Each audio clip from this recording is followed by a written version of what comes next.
Hello and welcome to episode number 201, where it's all about discovering yantras with Sarah Tomlinson.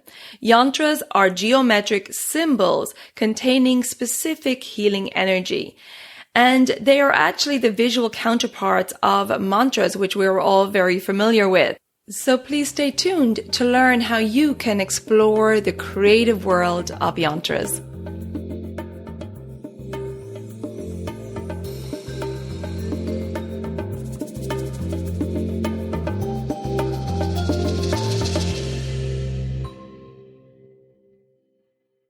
Welcome to the Elements of Ayurveda podcast. I'm your host, Colette, and I hope to educate and empower you to take charge of your health and well-being, preventing disease in the body and mind so that you can thrive in life.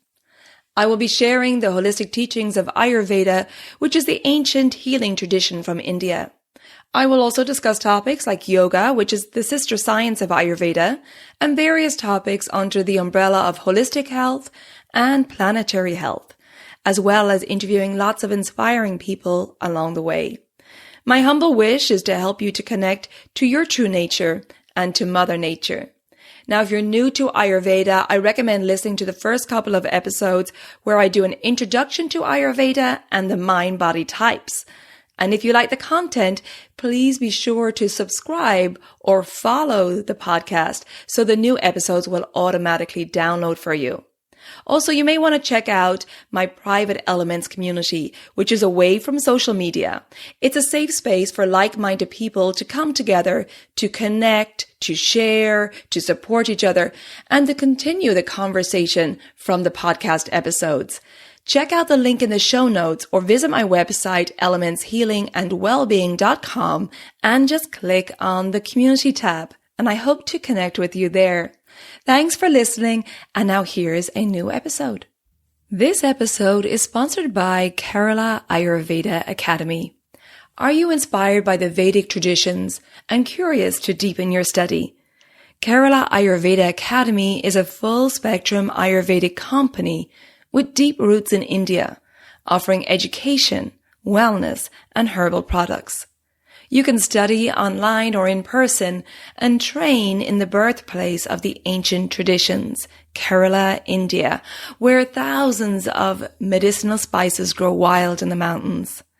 As a beginner, you can choose from 2 certification programs, the 300-hour Holistic Ayurvedic Coach certification and a 600-hour Ayurvedic Health Counselor certification. Kerala Academy is thrilled to now offer the Counselor certification in a format for European students. Additional workshops and online series are all designed to support students and professionals to upskill, so you can receive an authentic training in Ayurvedic health sciences. To learn more, visit keralaayurveda.us. That's keralaayurveda.us. Hello and welcome back to the Elements of Ayurveda podcast. I'm very happy to welcome Sarah Tomlinson to the podcast today. She is an internationally acclaimed Yantrika, which is a yoga teacher and practitioner. She's also an artist with renowned fans across the globe, including Elena Brower and Sharon Gannon, co-founder of Jivamukti Yoga. Sarah worked extensively with her mentor, Harish Johari, in India, and he initiated her into the spiritual practice of painting yantras. Sarah is the author of Coloring Yantras, 9 Designs for Inner Peace, and the creator of Yantra Bliss Oracle Deck. She leads retreats and yantra workshops around the world and enjoys lots of time by the ocean with her husband and 2 boys. Sarah, welcome to the podcast. Thank you so much, Colette. What ocean are you near? Well, that's interesting, isn't it? I have just moved oceans. I was by the Pacific Ocean in California, and now I guess I'm by the Channel. Yes. The British Channel is hardly an ocean, but still we get some nice beach days. Yeah, it was funny because when I connected with you, I was on the Pacific coast, very close to where you used to live. I know. So wasn't that such a synchronicity? And now we're both back. I'm back in Ireland and you're back in Europe. You're back in England. Yeah.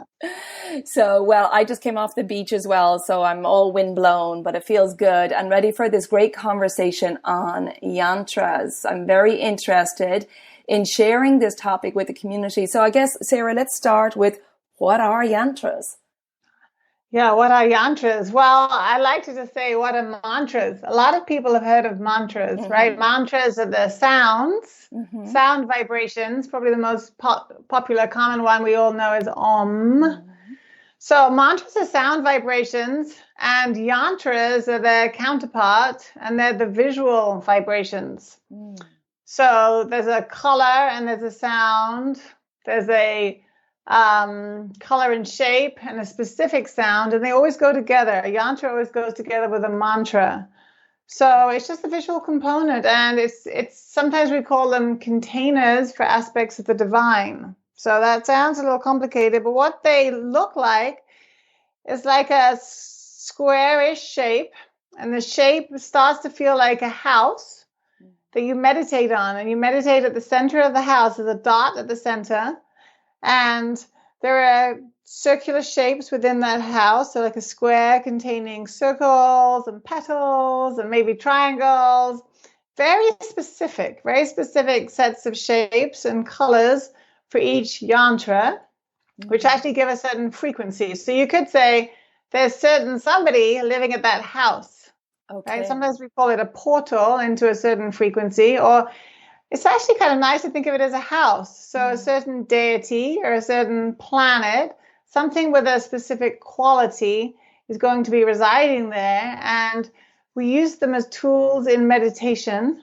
And so for certain kind of healing meditation, you might like to visit at somebody's house and receive some of that energy. And then when you feel like, okay, I needed that energy, I got it, then you're done with the meditation for that day. So it's just another kind of tool for meditation and self-awareness. And it's ancient, just in the same way that mantras are ancient. And they used to be one system only. People only ever used to use yantras with mantras or mantras with yantras. And somewhere along the line, when mantras came over to the West, especially things like the Hare Krishna mantra or even Om, somewhere in there, the yantra kind of got left behind. It's a little bit too esoteric. Wow. So now I feel like they're going to make a comeback, like a 20,000 year comeback.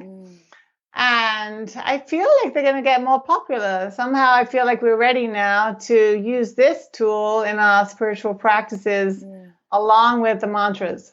I think it's beautiful. It's beautiful to have that visual aspect to focus on while you're repeating a mantra. And I recall doing this when I was living in Bali and the spiritual community there, and we would sit in meditation and focus on a yantra. And so are there specific mantras for each yantra? There are, and there can be more than one mantra per yantra. Okay. But typically there's one primary one that, say, I was taught, so I will typically teach the one that I was taught with the yantra. Okay. So they're kind of like a package, and they balance the left and right hemispheres of the brain. You do the two together, very engaging, Very much so. Like I said, when, when you're repeating the mantra, it's the vocal expression, but to have something to focus on visually, like you're saying, the center of the yantra, it's really beautiful. And so you're saying that they both used to go together, and they're from their tradition of Tantra. Is that correct? Yeah, it's really the yogis. And you could say the yogi is really the yogic tradition. The subtle Tantra is like the most esoteric form of a tradition. So there's like Tantric Buddhism, Tantric to do with yoga. So this is sort of like the most subtle form of yoga. Here we would say is Tantra, and it's really from the northern India. Okay. So, the traditions in the Himalayas. And so for those of you who are wondering what this house looks like, because I know this isn't a visual podcast, you could also visualize, it looks a little like a mandala in terms of, most of you have seen a mandala. The only difference is how specific it is. A mandala is usually telling a story, or it's embellished, or it's sometimes an embellished yantra where there's a lot of decoration. A yantra is the essence of something, and it's very specific. So it's a very specific set of shapes and colors. But if you're just wondering what on earth I'm talking about, the easiest thing for you to visualize would be some kind of mandala. Yes, beautiful. And I will share some yantras when I share this podcast episode. So just check out the visual in the show notes or on my social media pages. And particularly, Sarah had me choose some yantras for today's show. So we'll be talking about that later, and I'll definitely share those.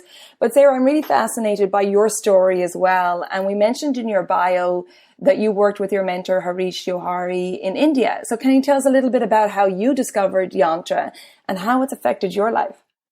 Yeah, I was teaching yoga at the time, and I had been a very active artist, and I was kind of on hold with my art career. You know, I was in New York City, and I was really putting all my energy into teaching yoga, but I was still kind of missing the visual, even though teaching yoga is a creative practice, right? It was fulfilling. And then I came across Harish Johari's book, actually, and I was like, wow, here's some abstract paintings. You know, I still had the lens of the art world in my mind. Yes. And I was just really curious about them, and I used to copy them. And copying them isn't quite the same as making them from scratch. Traditionally, there's a very specific method you use, but tracing them and copying them is better than nothing, you know. And then I was lucky enough where I was teaching. I used to teach upstate New York in the summer.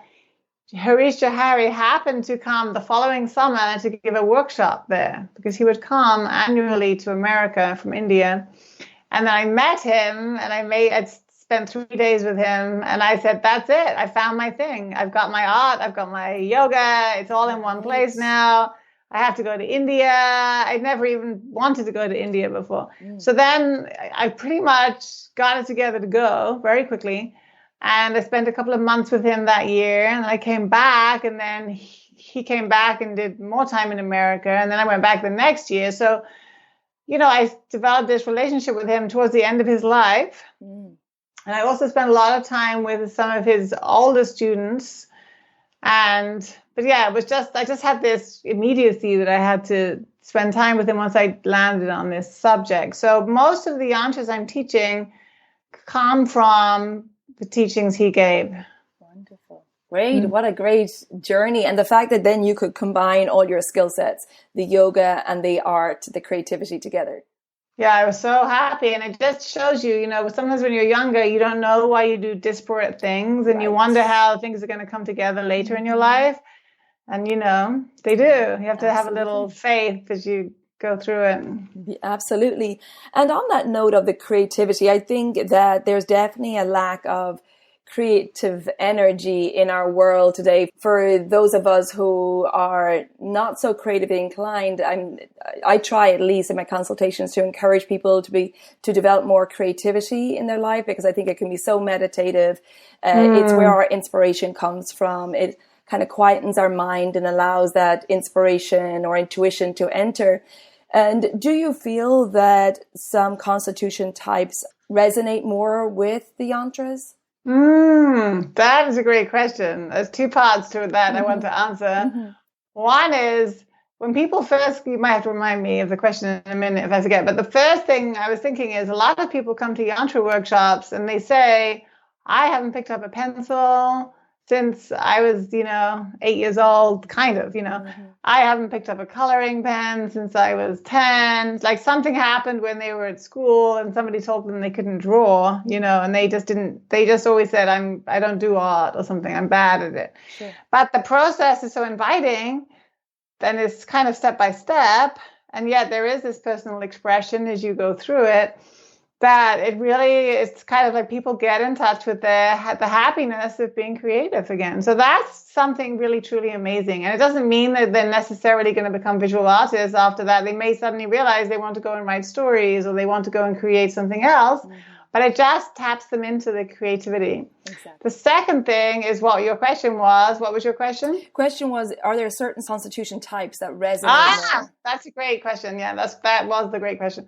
So what's great about that question is it's not so much the constitution types, it's what is your meditation tendency. So, I work a lot with the planetary archetypes, this Ayurvedic astrology. So in my consultations, I'll make an Ayurvedic astrological chart, and I'll have people look at the yantras like you did, and I'll kind of weave the two together. I'll see how can these yantras be used to strengthen certain parts of their chart or their life, right? And what happens with the main part of this chart is it tells me what kind of meditation the people are most suited to. So, for example, if you were Venus as your main planet, that would be, what is my spiritual tendency? It's not so much constitution, because you could be anything Vata Pitta Kapha, right? But for centering, the Venus person would do very well working with art and the senses. So they'll really become enraptured with the process of Yantra, right? People who have Jupiter as their main energy, they like a more active form of meditation. So they also really like we call it meditation in action, where you're doing something mindfully, coloring, drawing, and it's a very spiritual practice. It's a ritual, and you're engaged in that ritual as an offering to the divine. So that person is going to really like it. There's the people who have the nodes of the moon in their spiritual center, and that gives them the energy of Tantra, just Tantra.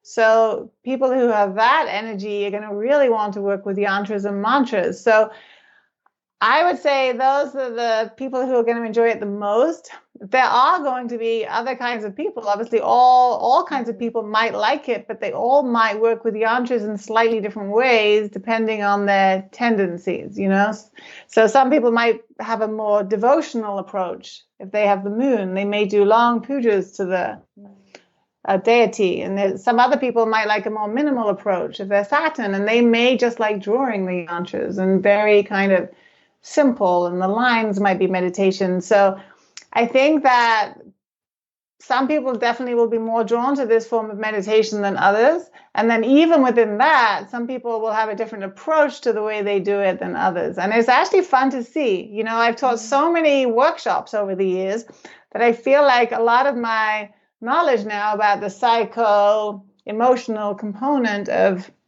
working with yantras has just come from case studies.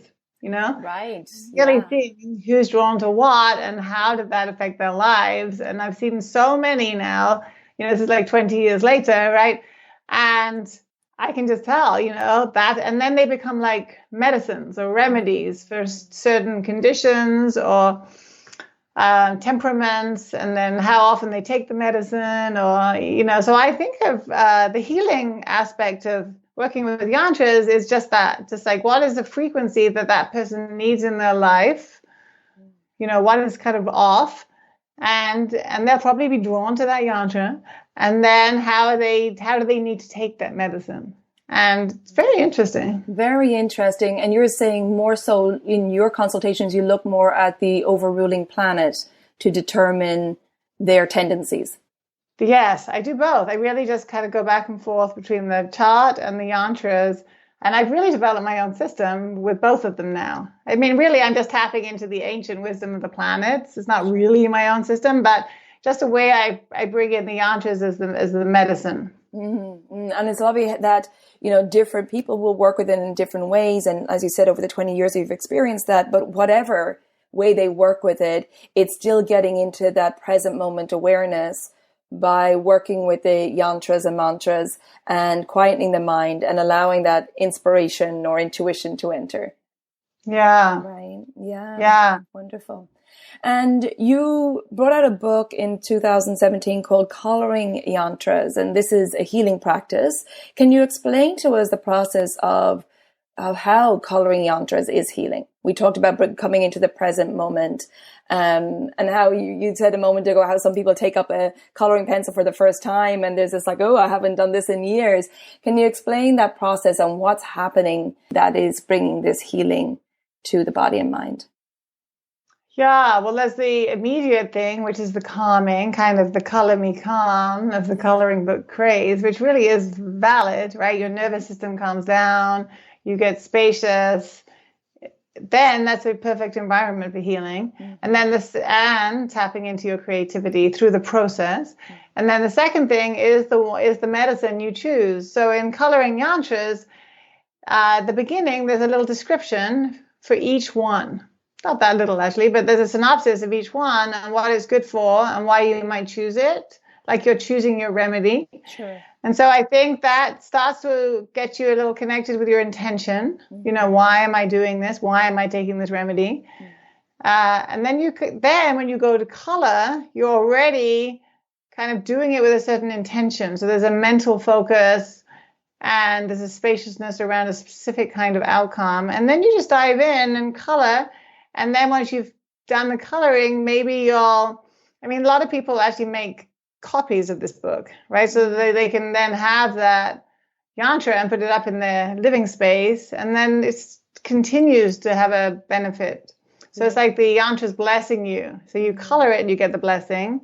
Then as a reminder of your intention that you set, maybe then you put it on the wall or something or on your altar, and then it continues to offer healing. So coloring yantras is just a beautiful practice, and it's a really nice thing. Sometimes I have this one friend, it's a student of mine in New York City, and she keeps sending me these photographs of her with her mother in Central Park. This is during COVID when people couldn't really be inside so much. They were in Central Park coloring. They both had the book, coloring the same yantra, and she would send me the picture of both of their yantras, at the end. Yeah. And so that took it to a whole new level. That was like a healing time that she was having with her mother. So that was a healing. And then they were individually healing themselves with the yantra they'd chosen, because each one is like a medicine for yourself. So, the idea is it's already meditative to do coloring, but if you do it on a yantra, the yantra itself is designed to open and clear certain energetic pathways within your body and mind and being. So it's having a very profound effect on the inside of you just by the shapes and colors and sounds that each one has. It's like opening these inner pathways. So it's not just abstractly coloring some pattern, which can make you calm. It's coloring something that is actually starting to work you. So it can be kind of intense sometimes, actually. Right. How beautiful. And I love that your student and her mum were doing it together outdoors in Central Park, finding some healing in the crazy COVID situation. She sent me about eight photographs so far over the period of about 6 months. It's really beautiful. That is fantastic. And so I would like to talk a bit about how you work with yantras, and maybe we'll go into now. You had me choose 3 yantras, and I chose 3 patterns. Maybe we could talk about that a little. Yeah, I work with it in different ways depending on what we're doing. Like for myself, I might be feeling like I need to connect with a certain energy, and it's very intuitive, so then I'll make that yantra and I'll put it in my living space and I'll really feel happy. And it really does have that quality of wanting to spend time with somebody, so there's just like you're missing them, you put them out, then you just feel that sense of fulfillment.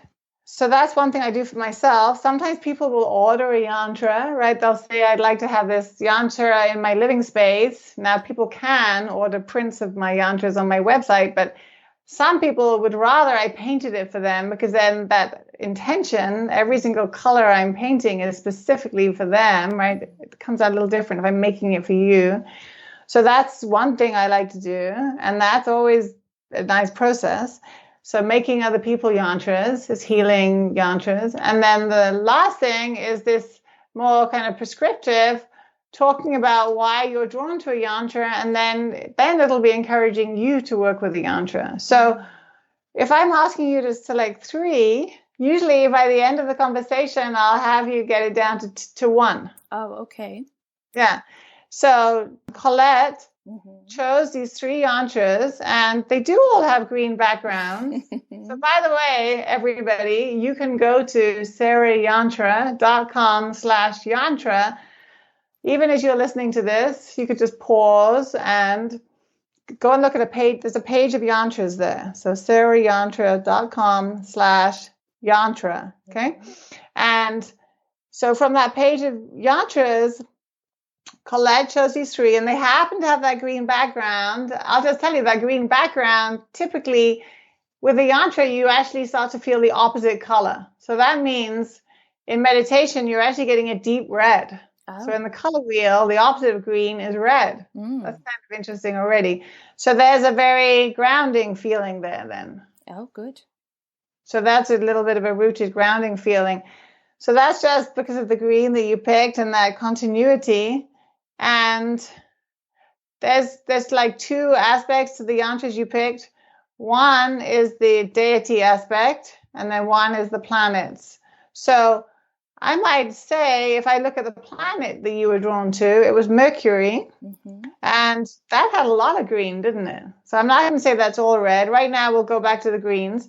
So when you're drawn to Mercury, I might go and look at your chart and see where the Mercury is, right? So if it's in your Dharma, or if it's in your physical health, or if it's in your spiritual nature, then we might see if you need to give a little energy to that area of your life, or a little contemplation. Because I don't know that right now, I might just offer you the qualities, and you can think about where you might need those qualities. Okay. Okay. So Mercury is going to, the immediate effect of Mercury is all those greens have a soothing effect. So it's like, how do I bring balance and a sense of a soothing, calming effect on my nature, so that I can communicate clearly, so that I can think clearly, so I can, it's funny because it's about clarity, and then it's actually, can I be clear so that I can lighten up a little bit and have more fun? Interesting. Be more playful. Yeah, where can I be more playful? So, so how does that resonate? Yeah, so choosing these 3, and just to explain to people, I went into that page on Sarah's website, the sarahyantra.com/yantra, and there were several yantras there, and I chose within seconds because I didn't want to overthink it or start reading about them. So the 3 I chose, I'll put up on my social media when I post this podcast. And yes, with the green background. So you're saying you look actually at the opposite color on the color wheel, which would be red. So is that saying that I need more grounding? I would just say for all 3, there's a sense of, well, I'll talk about that when I get to the spiritual ones. For right now, I'm feeling like, where could you feel the soothing would be helpful? Your nervous system could be soothed. Well, it's interesting that I've been traveling a lot the last few months. So I'm just kind of landed back in Ireland for a short time. And that kind of resonates, that needing of just grounding a little after all the traveling.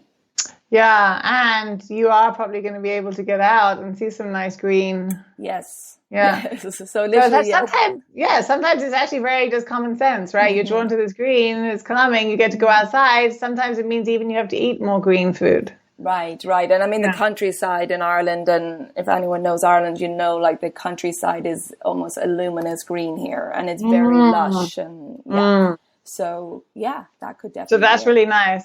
And then what might happen is if you start to say, sometimes I send people the outlines. If you don't have the book Coloring Yantras, I can send you a PDF of the outline of that yantra, and you can get some green pencils or pens and start to color and just notice, how is this green making me feel, and where am I starting to feel more clarity in my life? Like, there's going to be some effect somewhere in your life. It could be in your long-term relationship. It could be in your immediate relationships. It could be in your work. There's going to be some clarity to do with communication also that's going to happen as a result of doing that coloring.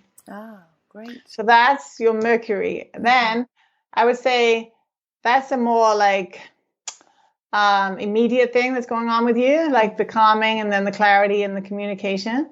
The bigger thing that's happening is these 2 yantras you picked are really interesting in terms of your spiritual practice, because one is the Ganesha. Ganesha is it's the grounding element. It's the thing you do first. It's like I bow to Ganesha before I do anything. It's like I lay the foundation before I build my house, right? I do the preparation. So usually when you're drawn to that, it means you're beginning something new and you're really working on the foundation. And it could be yourself, like you're kind of really connecting with a deeper part of yourself, settling and being grounded, or it could be your new work venture or your new house, or, it could be anything really that you feel is, but it's also something that's going on within inside you. So it could be the house, but it's also to do with you feeling more rooted and grounded. And you could say connecting with your root chakra, something a little more earthy. And as you look at the yantra, it has that, but also has that triangle pointing upwards. So it's like, okay, you're getting the foundation ready so that you can go onwards with your journey without obstacles. Ganesha is a great remover of obstacles, right? But really that means, how can I have my life flow well? Yes. Go well, flow well. Well, guess what? If you can go around the obstacles or remove them, things are going to flow better. So that's where this foundation work or this preparation is going to pay off. And then the second one you were drawn to, so I see these two as a pair. The second one you were drawn to was the Sri Yantra, and the Sri Yantra is seeing the whole. So it's like you're looking at the foundation and you're also looking at the whole. So how can I make preparations while still looking at the bigger picture? And as long as I keep my eye on the bigger picture at the same time, then all the bits and pieces will fall into place perfectly. I love that. That resonates with me. Yeah, because sometimes you're so busy starting it, that you end up realizing you don't actually have the direction or the bigger idea of where it's going. You kind of need both, right? You do want to be in the moment and preparing, but you also really have to, because on some subtle level, you're already working on the finished product, Right. And even within yourself, when you're drawn to this, it's like a good sign that you're seeing the totality of yourself. To be drawn to this yantra, you're seeing the totality of yourself, both as a mystical person, also as somebody who's embodying, the gorgeousness of being here and now in a physical body. So there's a union of your spiritual nature with your physical nature, and just really understanding how meditation is going to take you deeper and deeper into, you start to feel your organs, your internal organs. You do start to feel how your physical body is working, or you start to watch how your mind is working, right? All these things happen in meditation so that in the end, you can kind of go into the bliss that's beyond all of those things. But it's like the totality of it all is what you experience in that Sri Yantra. And so it's a very nice, as most of you know who have been anywhere near my social media, it's one of the yantras that I work on the most now, because it's the whole thing. So it's like, if I keep working on that, I just feel like anything that might be out of balance is going to come into balance, because that yantra signifies divine balance with everything.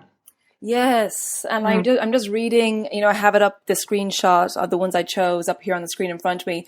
And it's about invoking the supreme goddess, which I love too. Yes, because it's like everything, it's very Mother Earth, everything is the mother. And so can I trust that? And just like I was saying before, I didn't know how my art and my yoga were going to come together. They were like two triangles on either side of this yantra. But if I could just really step back and see the wholeness of everything I was doing and how perfect it was and how it all comes together, then, so that's the yantra. So as I look at that, it's kind of great. It's like, okay, you're really embarking kind of seriously on the foundation for how your spiritual life and your work life and your emotional life and your physical life are coming together. It's like you're ready. There's a certain maturity when you're drawn to both of these at once. And in terms of the chakras, you could say the Ganesha is the root chakra, and then the Sri Yantra, it's really all chakras, right? Because it's everything. But there is this feeling of arriving, at the top of the spine. Okay. Okay. And so when I'm looking at these together, I have a deck of cards that has these yantras on. Actually, I'm out of these cards. I'm kind of ready to make my next edition. I'm in the process of doing it. Great. So, but I have the Ganesha and the Sri Yantra on one side of me, and I have this Mercury on the other side. And so that's kind of like an analysis of what I see. But then I would ask you, I'm going back to you now, because what happens is these yantras literally look brighter the more you need them. So I would ask you again now, if you look at the Ganesha and the Sri Yantra and the Mercury, which one looks more appealing right now? Like, I think all three are helpful for you to have around, like they're friends you should have over. Yes. But I feel like one is the one it's like you need to have more of a conversation with them. Yeah. So, yeah. So is there any one that feels like, and sometimes how I do this is I say, take away the other two. You can keep doing this with all of them. And then you're left with one, right? And then I say, do you miss one of those other two? So basically, the one you really are drawn to right now, you're going to miss it if I take it away. So if I take the Mercury away and you're only looking at Ganesha and Sri, do you miss the Mercury? No, that's the first one I put to the side. Okay. So now when you're looking at so now take away the Ganesha. Yeah, and you're looking at that's the feeling. Isn't that funny? It's like, it's so intuitive, because I literally am feeling that, because as I'm looking at them, the Ganesha just looks a bit brighter. It's and what's beautiful about working with the Ganesha right now is that it does bring all the energy. It's like you harness the energy at the base of the spine so that it can really move up well, or move through your life for your being well. And so it's worth having that time to unify the energy, really get to make friends with the energy, because it's going to serve you so well in the bigger picture that we know, you're also seeing the bigger picture. But yeah, this Ganesha is where it's at for you right now. So meditating on that and just realizing it's grounding, but it's also one of my colleagues, Malcolm McQuirter. Actually, I don't know when you're airing this podcast, but on Sunday, we're actually strangely coincidentally doing a class on Ganesha, because this Ganesha's auspicious day is called Ganesha Chaturthi. And it's actually on Friday, but you can celebrate it this weekend, Friday, Saturday, Sunday. So we're doing a class on Sunday all about Ganesha. And one of the things that Malcolm talks about is Ganesha is like the glue that brings together all of your qualities, so that then they all work well. They unify. They work well together in your life. So make friends with it all, and then your project's going to go well.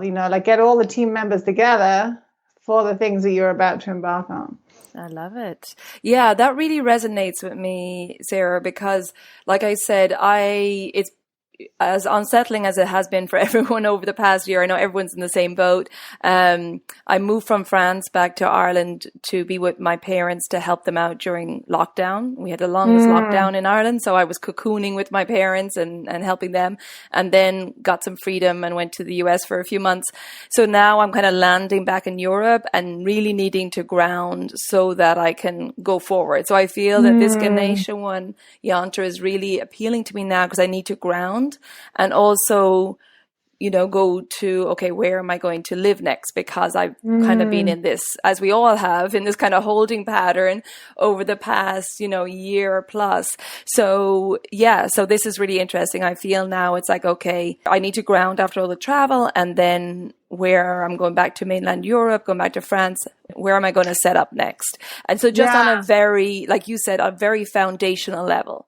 Yeah, and it's interesting because as you're coloring the yantra or working with the yantra, the first thing you're going to be thinking is going to be more like Om Gam Ganapataye Namaha, right? I'm going to be grounding with myself. So I'm at home with myself. I'm in my home. And it's like that yantra is going to keep mirroring back to you. I'm at home with myself. It's this deep level of home. And I think if you keep going back to this, I'm at home, you'll resonate then with the different opportunities. One of them is going to feel more like home, right? But first of all, you have to feel that sense of home within yourself. That's where you taking the remedy of Ganesha is going to really get you to feel what home feels like.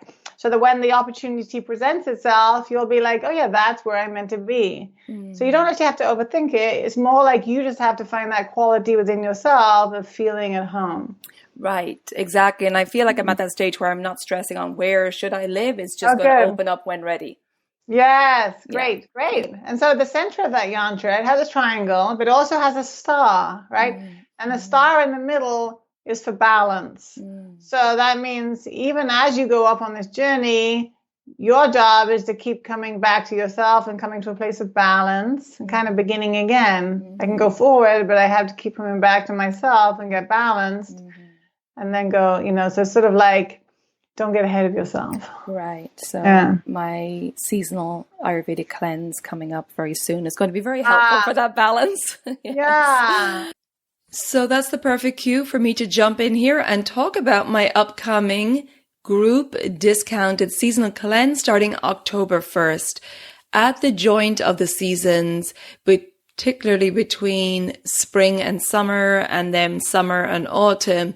There can be a lot of disruption in our digestive system because the weather is going back and forth between the two seasons, causing us to have digestive discomfort and not knowing what to eat, not particularly craving any types of food. Also, there may be an accumulation of doshas or toxins from the previous season playing havoc with our digestive health. And we know now from Ayurveda that when our digestive health is affected, it can cause aggravations physically and mentally, which is why Ayurveda recommends cleansing at the joint of the seasons to remove any accumulated toxins from the previous season and bring the doshas back into balance so you can enter the new season feeling light and clear and energetic, and also making sure that you don't cause any aggravations in the coming season. This group cleanse comes with a private one-to-one online consultation with me on Zoom. It's a 90-minute consult where we'll chat in detail about your current health situation, and then I will tailor the recipes, the self-care, the mindfulness, the yoga, and whatever else I think you need to bring your body and mind into balance. And then we go through the cleanse as a group. I have a private community. You get access to online webinars, yoga videos, lots of downloads and information over there. And we support each other and hold each other accountable in that community. So it's nice to go through it as a group. And like I said, this cleanse starts October 1st. So there's a limited amount of consultations available. So if you're interested, click on the link in the show notes or visit my website, elementshealingandwellbeing.com, and go to the events tab for the group cleanse starting October 1st. If that date doesn't suit you, you can do the same cleanse, but privately. And then you have me one-on-one for private support. So for that private cleanse, you can just go to programs on my website, elementshealingandwellbeing.com. Okay, I hope you can join me so you can feel the benefits of having your body and mind and doshas in balance. And now let's go back to my conversation with Sarah. You can come on Sunday. I would say come. Yeah, definitely. So that's an online tutorial or workshop? Yeah, it's going to be great. It's really going to be good. And everybody's going to be coloring the yantra mandala. So this is a more ornate form of the yantra. The yantra will be in the middle, and then around the edge, there's there's flowers and ornaments. So because it's Ganesha's birthday, right, it's this more auspicious form of the yantra. And Malcolm will be telling stories and giving you more kind of detailed information about the esoteric nature of Ganesha. Also, he's going to be sharing 3 yantras to help you, 3 mantras you can pick which mantra you want to work with your yantra, and probably will then encourage you for the next, say, 40 days to stay with that yantra and do that mantra. And, then you'll really have taken hold of that energy. Sounds ideal. So that's amazing. Yeah. So that workshop is on Sunday, the 12th of September. Yeah. Okay. And so for us, I don't know if your UK time is 7 p.m. If you're in California, it's 11 a.m. And if you're in New York City, it's 2 p.m. And if you're in Spain or France, it's 8 p.m. Okay. So it's all on my website, on the events page, or on my Instagram page on the link. And you just sign up enough ahead of time that I can send you the yantra so that you can print it to color it. Okay. Now, unfortunately, this podcast episode will air after that. Is it available to purchase later at a later date? Yes, it will be. Okay, great. And I could send you the recording. Yeah. Okay. So people can go to your website and access that at a later date if they. Yeah, they could email me and I'll do that. Okay, that's great. Well, it was very insightful to go through these 3 yantras, and definitely it's interesting to see how one really stands out, and it resonates definitely with what I'm feeling right now. So I do encourage people to check it out. I think it's unfortunate that the yantras got separated from the mantras somewhere along the way. But I know I enjoyed working with them when I was in Bali, and it's great to kind of be reintroduced to them again. And Sarah, if people are interested in working with yantras or working with you, where should they go? What would you recommend? There's so many avenues. I guess to start, I would say my Instagram is where I keep things most updated. So that's Sarah Yantra is my name, at Sarah Yantra. And then I have a YouTube channel, Sarah Tomlinson Yantra, and that shows you how to make the yantras. So that can be really helpful if you really want to dive in and have me teach you, because I haven't been able to teach so many workshops, right, with COVID. Yeah. And then I do have lots of books. And so I would say, and on my website, I do have the events page that could be helpful. So I would just say jump in with the thing that feels most appealing to you right now. The coloring book is pretty good because you can get on with it. You know, the process of yantra really is you engaging with the yantras. If you're very interested in astrology and planets, or just the feeling of the planets in your life, like the moons and the new moons and the full moons and, Ayurveda, then you might like my first book, which is called 9 Designs, meaning the 9 planetary yantras for inner peace. And that's just a nice practice in itself to work with all 9 planetary yantras. I also have a course that goes with that, 9 Designs for Inner Peace, that I do live. It's not I do record it each time, but it's an 8-week course. And that teaches you about Ayurvedic astrology and using the planetary yantras and mantras. So it just depends. If you're really into the counseling and the planets, I would say take my planet class. If you're really interested in making the yantras, then I would say go the route of the coloring books and the YouTube channel. And I don't know, at some point, Colette, I know you are an Ayurvedic practitioner. You might also like to do the Ayurvedic astrological chart at some point. And then we can see how the yantras could work for you more. That sounds so great. Lots to explore. We can explore that at a future time. Yeah, that would be really amazing. And just to repeat, so if people want to find out all those courses and your books and everything, they find it on sarahyantra.com, right? Yes. Well, Sarah, it was a pleasure. Thank you. Thank you so much. Okay, I look forward to talking to you again soon. For now, take good care of yourself. Thank you. You too. All the best. Bye-bye. Bye. I hope you enjoyed that conversation with Sarah on discovering yantras, and please check out the show notes for all the links to connect with Sarah. Just a reminder that I have that upcoming discounted group seasonal cleanse starting October 1st. You can click on the link in the show notes or visit my website, elementshealingandwellbeing.com. Go to the events tab for the October group discounted cleanse, or if you want a private cleanse, just click on programs. If you think that this episode would be interesting to family or friends, please share it with them. We can spread this wisdom of the yantras and of Ayurveda and yoga. And if you haven't already done so, please follow or subscribe to the podcast so the new episodes can automatically download for you to enjoy. And if you would like to rate or review the podcast, wherever you listen to your podcasts, I would really appreciate that. Also, don't forget, if you want to continue the conversation after the episode, or you want support and join a group of like-minded people, check out the Elements of Ayurveda community. You'll find the link in the show notes also, or on my website under the Community tab. Thank you so much for tuning in. Until next time, take good care of yourself, be well, and bye for now. Slán go fóill.